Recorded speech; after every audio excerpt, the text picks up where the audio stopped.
بسم اللہ الرحمن الرحیم۔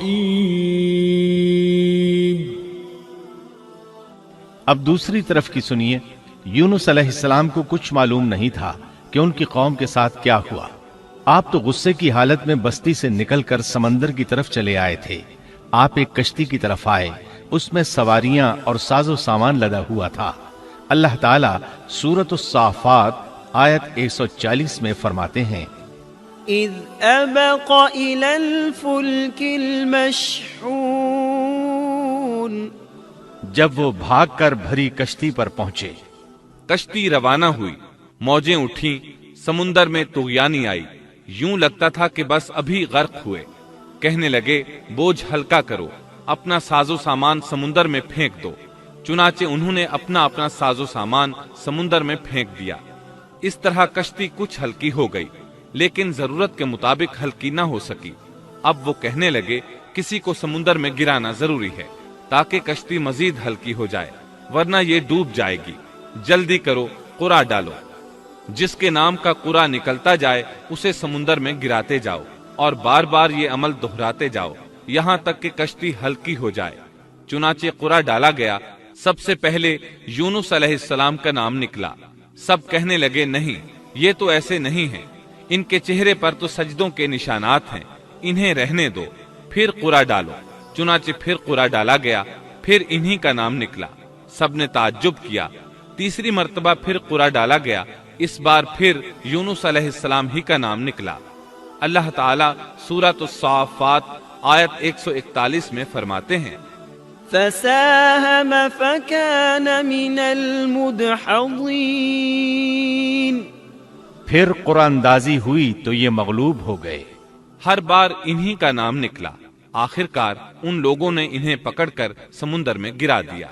فالتقمه الحوت، تو پھر انہیں مچھلی نے نگل لیا۔ حوت بڑی مچھلی کو کہتے ہیں۔ اللہ تعالیٰ نے حوت کو القاء فرمایا، انہیں کھانا نہیں، نہ ان کے جسم کو کوئی گزند پہنچے۔ یہ اس مچھلی کو اللہ تعالیٰ کے احکامات تھے۔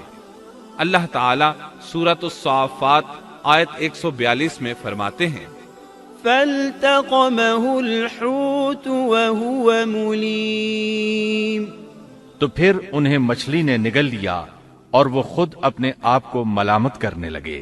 یعنی وہ سمجھ گئے کہ بار بار جو ان کا نام قرآن اندازی میں نکلتا رہا ہے تو وہی مقصود ہیں۔ چنانچہ خود کو ملامت کرنے لگے، اور یہ ملامت توبہ کی ابتدا ہے کہ انسان خود کو ملامت کرتا ہے۔ اب یونس علیہ السلام مچھلی کے پیٹ میں تھے۔ اللہ کی قدرت، آپ مچھلی کے پیٹ میں 3 دن تک رہے۔ بعض روایات میں 7 دن اور زیادہ سے زیادہ مدت 40 روز آئی ہے۔ آپ نے مچھلی کے پیٹ میں اللہ تعالیٰ کو پکارا۔ اللہ سورۃ الانبیاء آیت 87 میں فرماتے ہیں، فنادى في الظلمات، آخر کار وہ اندھیروں کے اندر سے پکار اٹھے۔ علماء نے یہاں 3 اندھیروں کا ذکر کیا ہے، مچھلی کے پیٹ کا اندھیرا، سمندر کا اندھیرا اور رات کا اندھیرا۔ گویا ان پر یہ سارے اندھیرے اکٹھے ہو گئے تھے۔ اللہ سورۃ الصافات آیت 143 اور 144 میں فرماتے ہیں، فلولا أنه كان من المسبحين للبث في بطنه إلى يوم يبعثون، پس اگر یہ پاکی بیان کرنے والوں میں سے نہ ہوتے تو لوگوں کے اٹھائے جانے کے دن تک اس کے پیٹ ہی میں رہتے۔ مطلب یہ کہ اگر آپ اللہ تبارک و تعالی کی تسبیح نہ بیان کرتے تو مچھلی کے پیٹ ہی میں رہتے۔ آپ نے دعا نہیں مانگی بلکہ اللہ عز و جل کی تسبیح بیان کی۔ روایات میں یوں بھی آتا ہے کہ جب مچھلی آپ کو سمندر کی اتھاہ گہرائی میں لے گئی تو آپ وہاں آبی مخلوقات کی تسبیحات کی آوازیں سننے لگے۔ گویا اللہ تعالیٰ نے انہیں القاء فرمایا کہ آپ بھی تسبیح کریں۔ اللہ سورۃ الانبیاء آیت 87 میں فرماتے ہیں، فنادى في الظلمات أن لا إله إلا أنت سبحانك إني كنت من الظالمين، بلاخر وہ اندھیروں کے اندر سے پکار اٹھا کہ الہی تیرے سوا کوئی معبود نہیں، تو پاک ہے، بے شک میں ظالموں میں ہو گیا۔ چنانچہ یونس علیہ السلام نے اس تسبیح کے الفاظ کو یوں ادا فرمایا: لا إله إلا أنت سبحانك إني كنت من الظالمين۔ امام احمد، امام ترمذی، امام نسائی اور دیگر ائمہ رحمہم اللہ نے یہ حدیث نقل کی ہے کہ یونس علیہ السلام کی وہ دعا جو انہوں نے مچھلی کے پیٹ میں مانگی تھی وہ یہی ہے: لا إله إلا أنت سبحانك إني كنت من الظالمين۔ جو بھی مسلمان یہ دعا اپنی کسی حاجت میں مانگے گا، اللہ تعالیٰ اس کی دعا ضرور قبول فرمائے گا۔ یہ دعائے مستجاب ہے، مقبول دعاؤں میں سے ہے۔ اسی دعا کے بعد اللہ تعالیٰ نے یونس علیہ السلام کو اس پریشانی سے نجات عطا فرمائی۔ اللہ سورۃ الانبیاء آیت 88 میں فرماتے ہیں: فاستجبنا له ونجيناه من الغم وكذلك ننجي المؤمنين۔ تو ہم نے اس کی پکار سن لی اور اسے غم سے نجات دے دی، اور ہم ایمان والوں کو اسی طرح بچا لیا کرتے ہیں۔ ایک صحابی نے نبی کریم صلی اللہ علیہ وسلم سے پوچھا: اے اللہ کے رسول صلی اللہ علیہ وسلم، یونس علیہ السلام نے جو دعا مچھلی کے پیٹ میں مانگی، کیا وہ صرف انہی کے لیے تھی یا ان کے بعد اہل ایمان کے لیے بھی ہے؟ تو آپ نے فرمایا: یہ دعا یونس علیہ السلام کے لیے خاص تھی اور سب اہل ایمان کے لیے عام ہے۔ کیا تم نے اللہ تعالیٰ کا یہ فرمان نہیں سنا؟ وَكَذَلِكَ نُنْجِي الْمُؤْمِنِينَ۔ اور ہم ایمان والوں کو اسی طرح بچا لیا کرتے ہیں۔ جو بھی اس دعا کو پڑھے گا اللہ اسے رنج و غم سے نجات دیں گے۔ ایک قول کے مطابق تقریباً 40 روز آپ کی شب و روز یہی دعا رہی۔ اس مدت کے ختم ہونے پر اللہ تعالیٰ نے آپ کی دعا کو قبولیت بخشی۔ مچھلی ساحل پر پہنچی، انہیں کنارے پر ڈالا اور واپس چلی گئی۔ اس بات کو اللہ تعالیٰ نے سورۃ الصافات آیت 145 میں یوں بیان فرمایا ہے: فَنَبَذْنَاهُ بِالْعَرَاءِ وَهُوَ سَقِيمٌ۔ پس اسے ہم نے چٹیل میدان میں ڈال دیا اور وہ اس وقت بیمار تھے۔ آپ وہاں اسی طرح لیٹے رہے۔ پھر اللہ کی قدرت سے آپ کے قریب ایک بیلدار درخت اگا، جیسا کہ سورۃ الصافات آیت 146 میں ہے: وَأَنبَتْنَا عَلَيْهِ شَجَرَةً مِّن يَقْطِينٍ۔ اور اس پر سایہ کرنے والا ایک بیلدار درخت ہم نے اگا دیا۔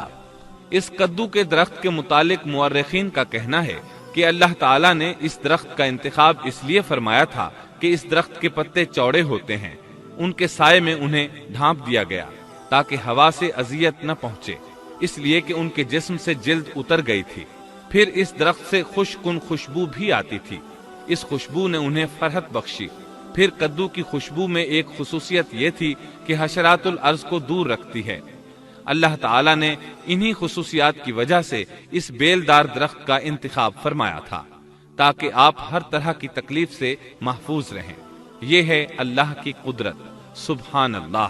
اسی طرح مفسرین یہ بھی کہتے ہیں کہ اللہ تعالیٰ نے ان کے پاس ایک پہاڑی بکری بھیج دی، وہ آپ کے قریب آتی اور آپ کے سر کے اوپر اپنی ٹانگیں پھیلائے کھڑی ہو جاتی۔ اس طرح اس کے تھن آپ کے منہ میں چلے آتے اور آپ ان سے خواہش کے مطابق دودھ پیتے۔ یہ تھا آپ کا کھانا اور پینا۔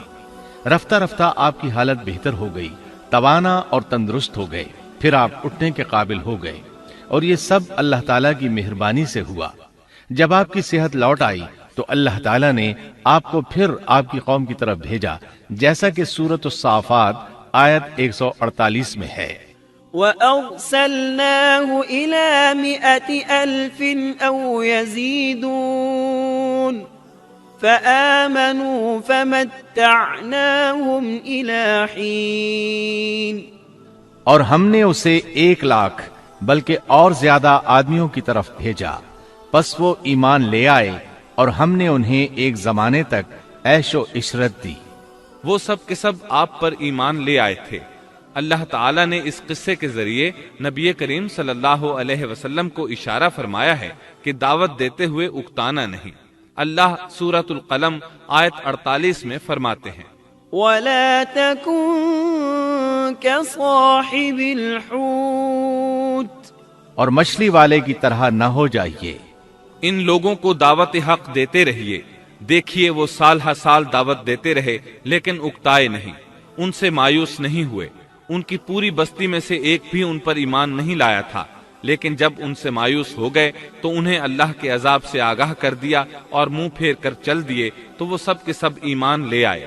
اللہ تعالی سورۃ القصص آیت 56 میں فرماتے ہیں، إنك لا تهدي من أحببت ولكن الله يهدي من يشاء۔ آپ جسے چاہیں ہدایت نہیں دے سکتے، بلکہ اللہ تعالیٰ ہی جسے چاہتا ہے ہدایت دیتا ہے۔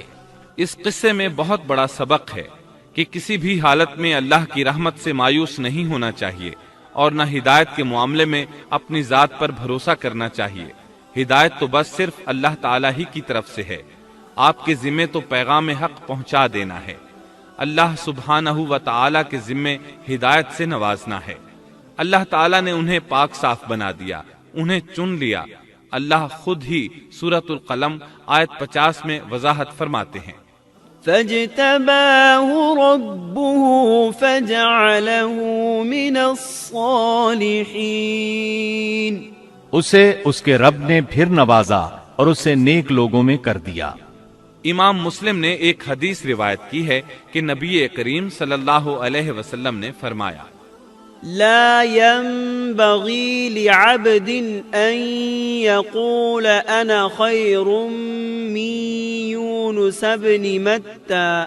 تم میں سے کوئی شخص ہرگز یہ نہ کہے کہ میں یعنی محمد یونس بن متا سے بہتر ہوں، یعنی یوں نہ کہے کہ میں سیدنا یونس علیہ السلام سے افضل ہوں، وہ اس طرح کہ وہ تو اپنی قوم کے ایمان لانے سے مایوس ہو گئے تھے اور میں مایوس نہیں ہوں۔ اس طرح بالکل نہ کہے، کیونکہ بالآخر اللہ تعالیٰ نے آپ کو چن لیا اور برگزیدہ بنا لیا اور صالحین میں داخل کر لیا۔ اس واقعے میں نبی کریم صلی اللہ علیہ وسلم کو جو ہدایت دی گئی ہے اس کا ذکر سورۃ القلم آیت 41 میں آتا ہے، فاصبر لحكم ربك ولا تكن كصاحب الحوت۔ پس تو اپنے رب کے حکم کا صبر سے انتظار کر اور مچھلی والے کی طرح نہ ہو جا۔ مطلب یہ کہ یونس علیہ السلام کی مانند نہ ہو جائیے جو اپنی قوم کے ایمان لانے سے مایوس ہو گئے تھے۔ یقیناً دین کی دعوت اور حق کے پرچار میں یہ بہت عظیم سبق ہے کہ دائی اللہ کو کبھی مایوس نہیں ہونا چاہیے۔ یونس علیہ السلام کا قصہ ختم ہوا